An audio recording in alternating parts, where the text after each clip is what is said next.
Everyone, welcome to my channel. This is Vasundhara Singh and आज के इस वीडियो में हम डिस्कस करने वाले हैं कीपिंग क्वाइट के most important question answers. Okay, so this video is for all the class 12th students who are preparing for the English examinations. यहाँ पर हम सभी इंपॉर्टेंट क्वेश्चंस को देखेंगे, साथ ही एक्सट्रैक्ट बेस्ड क्वेश्चन को भी डिस्कस करेंगे। Okay, so before we start with the question answers, हम पहले इसकी समरी देख लेते हैं in short and then we will continue with the question answers. Okay, तो कीपिंग क्वाइट ये पोएम लिखी गई है पैब्लो नेरूडा के द्वारा एंड इन्होंने इस पोएम के थ्रू बताया है about the importance of quite introspection.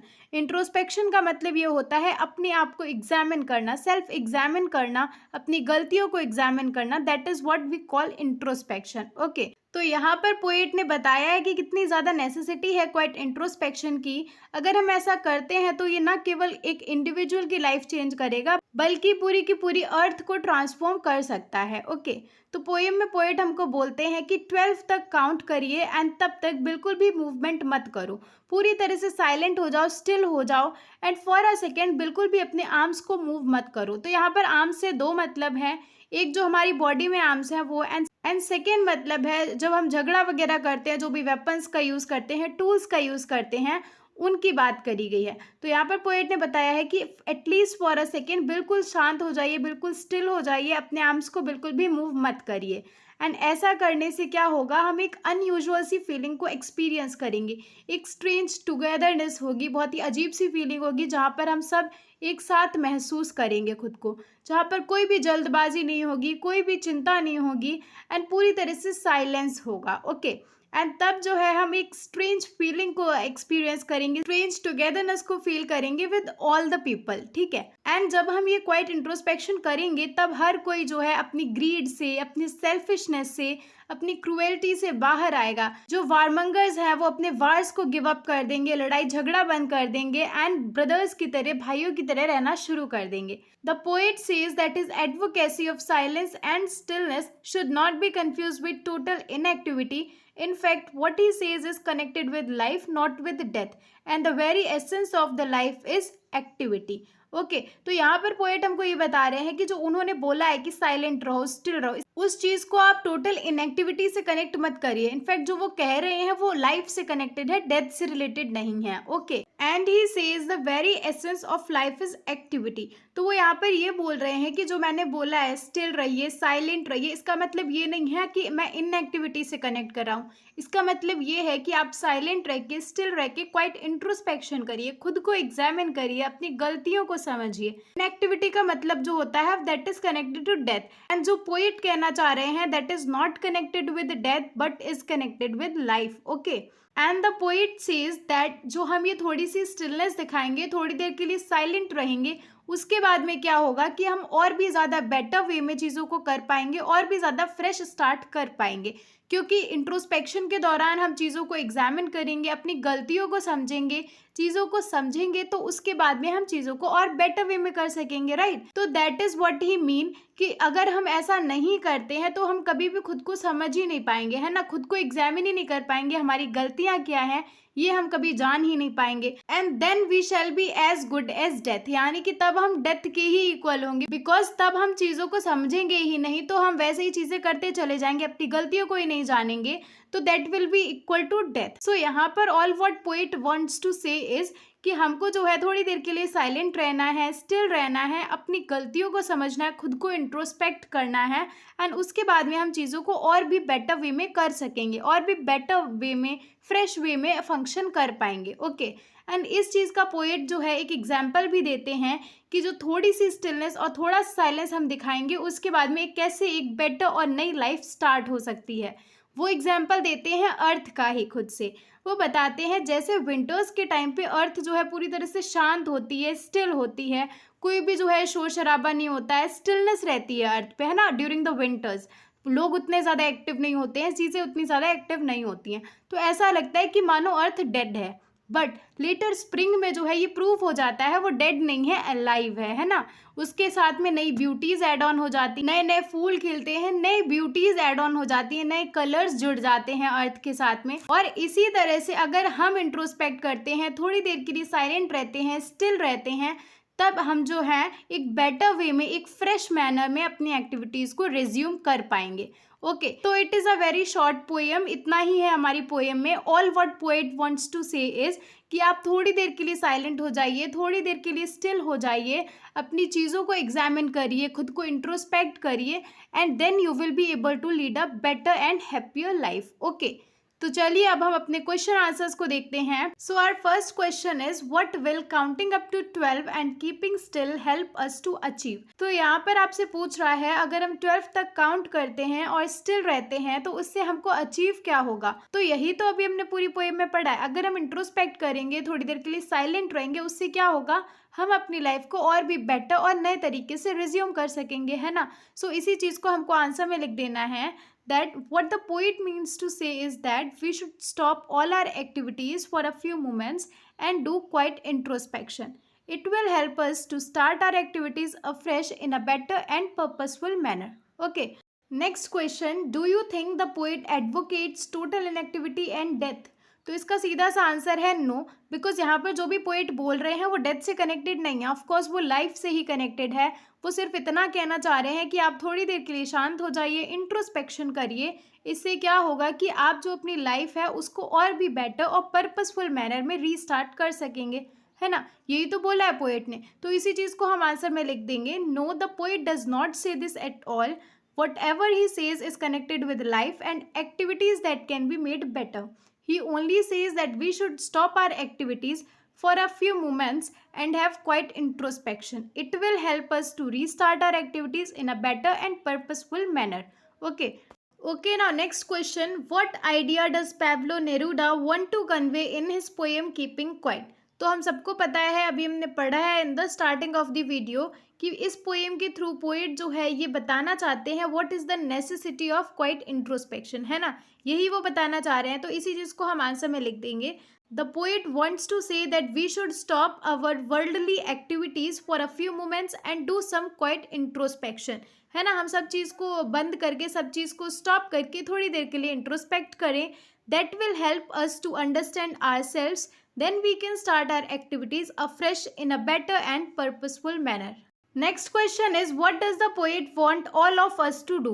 तो इसका आंसर हम सबको पता है, पोएट चाहते हैं कि कुछ देर के लिए, कुछ सेकेंड्स के लिए हम सभी एक्टिविटीज़ को बंद कर दें और एकदम शांति से बैठें, एकदम स्टिल और साइलेंट होकर के बैठें, सिर्फ उतने टाइम के लिए जितना टाइम हमको लगता है 12 तक काउंट करने में, है ना। तो इसी चीज़ को हम आंसर में लिख देंगे the poet wants us to stop all our activities for few moments only for as long as it will take to count to 12. We should keep still and not move even our arms. We should remain silent and not say anything while we are sitting still. Okay. Now next question is what is an exotic movement? नहीं, यहाँ पर movement होगा. Okay. So question is what is an exotic movement the poet Pablo Neruda wishes for? या फिर question आ सकता है like which is the exotic movement that the poet refers to in poem keeping quiet. Okay, तो basically आपको ये बताना है एक्सोटिक मूवमेंट क्या है। इस पोएम के अकॉर्डिंग पैब्लो नेरूडा ने एक्सोटिक मूवमेंट किसको बताया है। तो यहाँ पर हमारे पोएट ने जो इंट्रोस्पेक्शन बताया, जो क्वाइट इंट्रोस्पेक्शन बताया है, उसी को एक एक्सोटिक मूवमेंट बताया है। इन्होंने बताया कि यही एक्सोटिक मूवमेंट होगा जब हम एक अनयूजुअल सी फीलिंग को एक्सपीरियंस करेंगे, हम एक स्ट्रेंज टुगेदरनेस को एक्सपीरियंस करेंगे और हम सभी लोग अपनी ग्रीड से, अपनी सेल्फिशनेस से, अपनी क्रूएल्टी से बाहर आएंगे, अपनी मिस्टेक्स को समझेंगे, यानी कि हम जो इंट्रोस्पेक्शन करेंगे वही एक एक्सोटिक मूवमेंट होगा। ओके, तो इसको हम आंसर में लिखेंगे like the poet calls the movement of quite introspection an exotic movement. He calls it exotic because it will give us a very unusual feeling. We shall feel ourselves as one with all others. है ना, हम togetherness को feel करेंगे. We will come out of all our greed, selfishness and cruelty. Okay.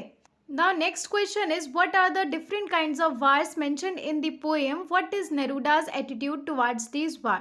तो यहाँ पर poem में mention किया गया है ग्रीन वार्स को, है ना, जिसका मतलब हो जाता है फ्रेश और नए वार्स। तो यहाँ पर पोएट ने ये बताया कि कुछ लोग होते हैं जो कि इंजॉय करते हैं लड़ाई करना, उनको जो है मज़ा आता है लड़ाई झगड़ा करना। एंड उन लोगों का क्या होता है कि उनको केवल जीत से मतलब है, भले ही उस लड़ाई की जीत के बाद में जो है सर्वाइवर्स ही ना बचे, लोग ही ना बचे, लेकिन उनका एम केवल ये होता है उन्हें झगड़ा करना है, उन्हें जीतना है। ओके, तो पोएट का कहना ये है कि अगर लोग टाइम निकालते हैं क्वाइट इंट्रोस्पेक्शन के लिए, तब वो जो है नए झगड़े करना बंद कर देंगे, तब वो समझेंगे, अपनी गलतियों को रियलाइज करेंगे एंड देन वो सभी को अपने ब्रदर्स की तरह ट्रीट करेंगे, ना कि एनिमीज की तरह। तो इसी चीज़ को हम आंसर में लिख देंगे। The wars mentioned in the poem are green wars, that is fresh and new wars. The poet says that there are some people who enjoy making such wars, they want to win victories even if there are no survivors after the victory.